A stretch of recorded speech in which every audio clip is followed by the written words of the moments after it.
bishop h2 check, king h1, knight g3 check, king h2, knight f1 check, and so on and so on. So in the final round of the Croatian Cup, I'm playing a lower-rated opponent in the Caro-Kann. He starts with e4, I play c6, and we have the Two Knights Caro-Kann, a variation that I really don't enjoy facing. I play bishop g4 against it, and against h3, I've played bishop h5. I've also played bishop takes f3, and in this game I chose bishop takes f3. Queen takes f3, e6, and there are two setups I don't like facing. One of them is d3, bishop d2, and queenside castles quickly, and the other one is d4, g3. So a kingside fianchetto. My opponent went for a weird compromise between the two. He played d3, I went knight d7 expecting bishop d2, and he played g3. And I know this line, I know what the main line theory is, and in the two knights, if you mess up the move order, nothing so bad will happen, but if you overextend, you could be in trouble. So in this case, people usually play bishop b4, and after bishop d2, they play d4.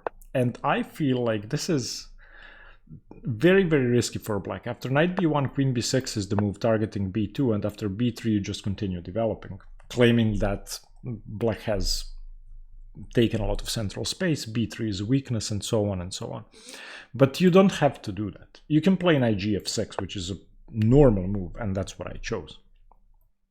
Bishop g2, and now the main decision is where do you put the bishop. You can go to d6, to c5, to b4. All three moves are fine, they should be about equal, but I have different ideas. With bishop c5, you're targeting the g3 pawn after queen c7. With bishop b4, you're pinning this knight and threatening d4. And with bishop d6, you may have ideas of queen b6 after the bishop moves, again targeting g3 because the f-pawn is pinned, but now with the bishop. I chose bishop d6 because I wanted to prevent bishop f4, and my opponent is likely going to move the queen and play f4, f5 or f4, e5. That's what normally happens. He played queen e2. And now I had a long think. What I did was okay. The simplest way to play is castles, and you continue from there, but I chose d4. And I wanted to play d4 and e5 because I know that that's okay. Your idea should then be to go c5, maybe reroute this knight back to c6, and white will have to play f4 or c3 or both to break that center. The knight obviously goes to b1, there are no other squares. If knight a4, b5 wins a piece. So knight b1, e5. And now f4 is harder to play, and black wants to go b5, c5. b5 if the knight goes to d2, which it is, so knight d2, and b5, preventing knight c4.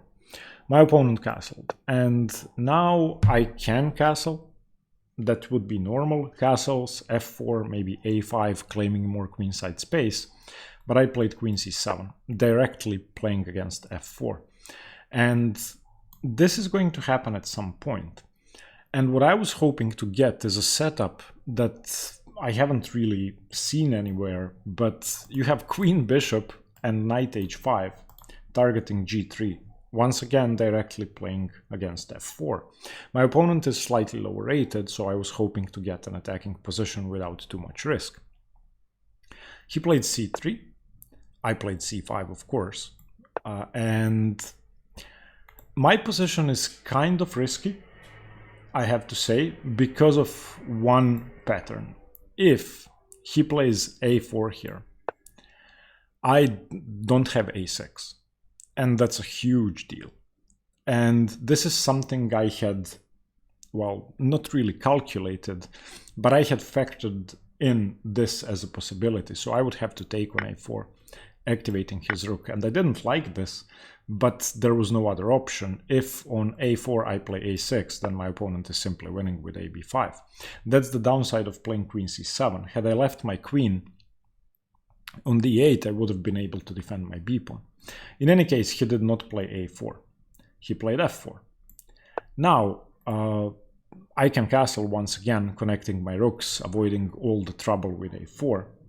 But I played rook d8 instead, which solves the problem in a different way.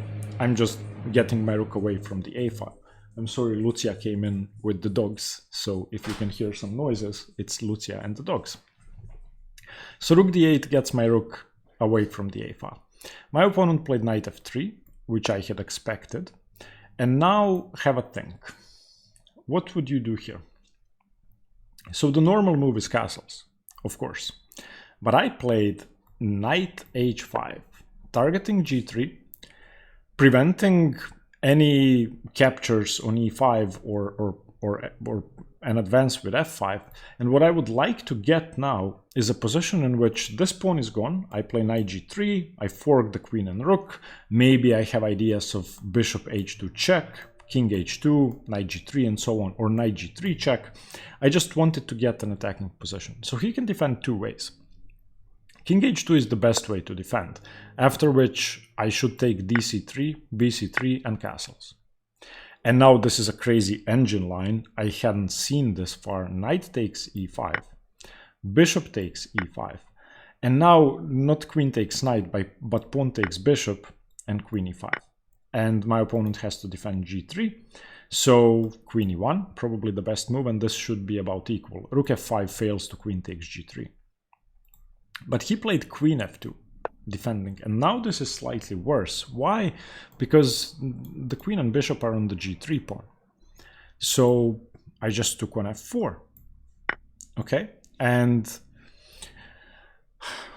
what would you do here with white? My opponent is winning. My opponent is winning, and the winning move is e5. I have to retreat my bishop. If I take, then rook e1 comes, and a lot of trouble. So bishop e7, g4 chasing my knight away, knight g3, but it doesn't matter, rook e1 and white is winning. My opponent blundered with g takes f4. And after g takes f4, I played bishop takes f4, which is fine. And now you can see the type of position I wanted to get. So what I wanted to get is bishop h2 check, king h1, knight g3 check, king h2, knight f1 check, and so on and so on. I wanted to set up tricks like those. So if he, for example, plays knight g5, then bishop h2 check, king h1, and now not knight g3 immediately, but knight e5, defending f7, and I don't know what he does. Let's say cd, cd, rook d1, defending the pawn on d3, h6 chases the knight away, knight f3, and now simply winning with knight takes d3, rook takes d3, knight g3 check, the bishop has to be taken, and knight e4 wins the queen. The game is over. So that's what I had been meaning to set up. My opponent took on f4, which I had expected. He cannot take on d4. So queen f4. If knight f4, then that's a big mistake. Knight f4 leads to knight g5, and I'm in trouble. I think. So h6, knight f7, I probably have to castle, knight d8, knight h3 would be winning for me, but he doesn't have to lose the queen. So that seemed very troublesome to me, so I took with the queen. And now the problem. The problem is that he can now take cd4 and, well, take the pawn. For the moment, I'm up a pawn. But after cd4, I give the pawn back. So let's go back very briefly. After queen f2, there was one way to punish queen f2. I should have taken on c3 first. So dc3, bc3. And now if ef4, once again e5, would be good for white. Now I probably would have played it, but I can also castle. And this should be slightly better for black. At least I'm not losing that pawn. So bishop f4, queen f4, and my opponent takes the pawn. Takes, takes, knight takes. Now what do I do? I had two options. Knight e5 and queen takes f2. There really isn't much else. And I had spent a lot of time calculating this. So I ended up playing queen f2. Knight e5 was slightly better, or actually significantly better in hindsight. If queen f4, then knight f4. And if rook f4, then rook d4. And I'm going to pick this pawn up. I'll be up a pawn and I'll have a winning position. So he cannot play this way. After knight e5, he has to play knight b5 to take another pawn. Now I take on f2, rook f2, knight d3. And white is slightly better. In the game I took on f2, and this is an advantage to white. Rook f2, and the problem is I have to defend b5. I don't have any nice discoveries on the knight, so a6, knight c6 attacking my knight, rook c8, and here my opponent played e5. And to give you a perspective or context, most of the games had finished already. Board 1 we had a win, board 3 we had a win, board 4 I think was a win or a draw, so we won the match, and it was the final round. We had left the hotel already, we were supposed to go home, and I thought I was losing here, and I definitely thought I couldn't be equal. So I played knight b8 and offered the draw. Knight b8 is a ridiculous move. Knight b8 is an advantage to white, a clear advantage to white. What I should have done is what I had done a couple of moves later, which is g5, giving my knight the f4 square and targeting these two pawns, blockading them, and, you know, I have some chances. Knight b8, and my opponent declines the draw correctly. He takes on b8, rook takes b8, and bishop f3. g6, I have to save my knight. Now, if that's taken, I'm perfectly fine. So he should continue d4 here, playing for the win. And I probably need to bring my knight back. He plays d5, and these two pawns are very hard to play against. White has an advantage. Instead, he played bishop c6, and I was relieved, because now I have a very good position, actually. Now maybe I'm playing for a win. Why? My king is great. This is a tempo to improve my king, to connect my rooks. I can now play rook f8. I can also play g5, knight f4, rook d8, set up a blockade of the pawns and slowly target them. He played rook af1. I played rook hf8. He played d4. And I played g5. Now, knight f4 is coming. How do you defend? He played rook f3 and offered a draw. And I was the last board playing, I thought, for 20 minutes, probably, and ended up accepting the draw. I'm upset that I had accepted the draw. Now I'm going to tell you what happened next. We were waiting for the ferry. The cup finals are played on the island of Loshin, so everybody, 100 chess players, went and waited for the same ferry to arrive. So next to me are FIDE Master Lovro Čupić, FIDE Master Matej Blažeka, Grandmaster Ognjen Cvitan, many strong players. And we start analyzing the game. And we start analyzing this position. And I said, okay, I'd accepted the draw, but how do I make progress? So obviously I play knight f4. And now the logical continuation is d5, otherwise knight takes, or knight e2 and knight takes d4, so d5. And now the key move, which I was expecting, or which I was going to play, is f6, breaking up the pawns.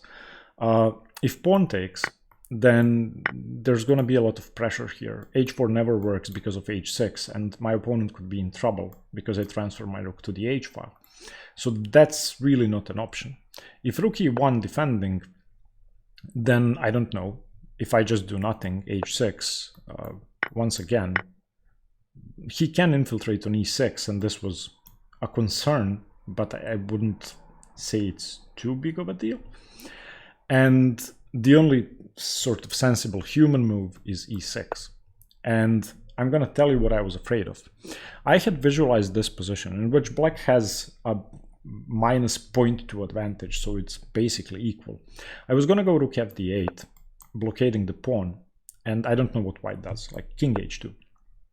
Rook bc8, king g3, improving the king. And now I can take on d5. If rook d1, instead defending the pawn, then rook d6. Okay, and maybe I'm going to win the pawn. However, I was afraid of this pattern. What if my opponent plays bishop d7 at some point, and then challenges my rooks in a position where this pawn isn't hanging, and then the rook comes down the c-file and checkmates me? I was afraid of stuff like this. Not that it could happen, but when you're playing a game and you're trying to visualize the threats, and you have a draw offer on the table and you can go home, or you can play an unclear position, then it's not easy to be objective. Objectively speaking, black really isn't in any trouble at all. And in the position in which my opponent offered a draw, based on the match standings, accepting was fine. Based on the engine evaluation, a draw is definitely the only result because it's 0-0-0-0. But from a human perspective, I regret not having played on, because I think I have excellent chances. It's not clear to me at all how white is going to hang on to d4 and h3 and prevent me from setting up a perfect blockade. So yeah, I'm kind of upset that we haven't played on. In any case, it was a draw. Let me know what you think about the game and stay tuned for more chess. Bye bye.